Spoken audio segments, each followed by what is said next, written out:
That same day, Jesus left the house and sat by the lakeside. But such crowds gathered round him that he got into a boat and sat there. The people all stood on the beach, and he told them many things in parables.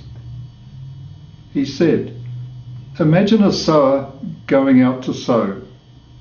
As he sowed, some seeds fell on the edge of the path, and the birds came and ate them up. Others fell on patches of rock, where they found little soil and sprang up straight away, because there was no depth of earth. But as soon as the sun came up, they were scorched, and not having any roots, they withered away. Others fell among thorns, and the thorns grew up and choked them. Others fell on rich soil and produced their crop, some 100-fold, some 60, and some 30. Listen, anyone who has ears. You, therefore, are to hear the parable of the sower. When anyone hears the word of the kingdom without understanding, the evil one comes and carries off what was sown in his heart. This is the person who received the seed on the edge of the path. The one who received it on patches of rock is the one who hears the word and welcomes it at once with joy. But he has no root in him. He does not last. Let some trial come or some persecution on account of the word, and he falls away at once. The one who received the seed in thorns is the one who hears the word, but the worries of this world and the lure of riches choke the word, and so he produces nothing. And the one who received the seed in rich soil is the one who hears the word and understands it. He is the one who yields a harvest and produces now 100-fold, now 60, now 30. Well, that's a very rich reading, isn't it? It's a parable too, and for some reason Jesus found it better to talk in parables than tell them straight what he was really trying to say. It was interesting how he actually preferred to speak to the disciples directly, but for others it was in parables, which sometimes the meanings are a little obscure. I think for me, like over the years we've had this explained to us so it doesn't feel obscure. However, I think for me the part that struck me in that was, what is this rich soil that the seed has to fall into? And if I am to be rich soil, what does that mean in my life, and what do I need to do? So it didn't give me any answers, it just raised lots of questions. Yeah.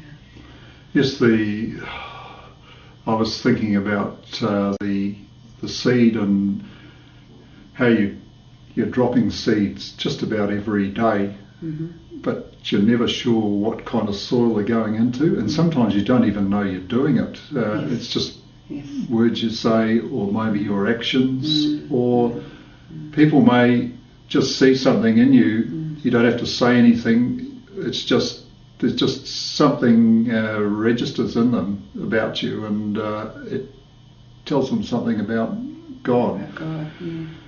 How it happens, I don't know, and we don't even know often. So the seed is coming out of ourselves, and we have to be aware of that. So we, as well as being the soil into which God's seed or other people's seed falls, we also are sowing seeds for others.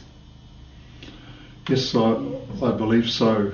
And as I said, we don't quite know what soil, whether it's on the edge of the path, or whether it's on rocky ground, or it's amongst thorns. But I can often relate to the one amongst thorns, because sometimes, the cares and worries of day to day can actually they can stifle your faith and cause you to dry up.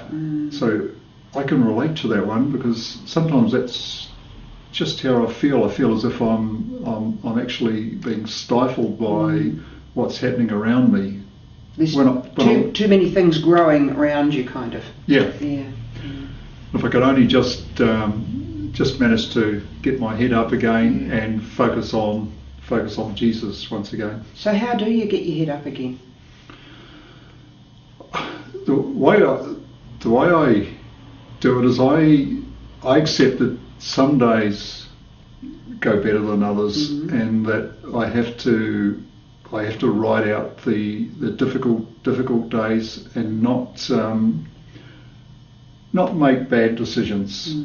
It's always trying to make the right decision, and I know when you're not in the best frame of mind, it's so easy to make a bad decision. So if I'm not in the right frame, if it's not important, if it's important, I'll leave it until I really I'm in the right space to be able to handle it. Yeah.